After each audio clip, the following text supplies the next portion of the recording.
I went to Vanderbilt my freshman year, and it was awesome. It's similar to Winchester in the terms of setting, so that helped me. And then I took a leave of absence and came back to LA to work, but that was the writer's strike, so it didn't work. So I then started to go to different colleges across the country, wherever I was. So I went to UCLA, I went to Cal State LA, I went to Clayton State, went to Penn online. Now I'm doing UCLA abroad. Like, I just kind of bounce around. I still haven't gotten my undergrad, but it's coming. I kind of do work and school.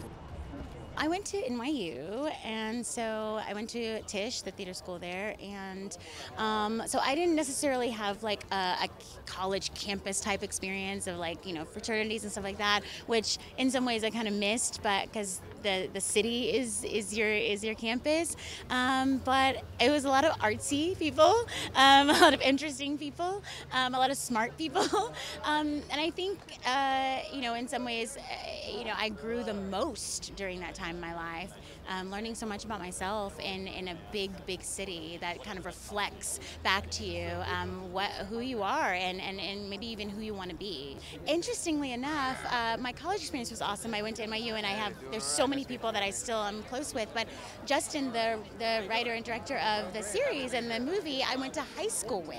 We went to a performing arts high school in Houston, and so that's a connection that I have to say right now is probably the best connection I've made in my life. So college, whatever, high school's where it's at, yeah. I went to USC, and I actually lived in a floor tower and on an all-black floor. So my experience of Dear White People happened years ago, but I didn't realize that until I was at Sundance for the film, and I was sitting with Justin, and I was like, oh, like we actually lived this thing. I'm a little slow.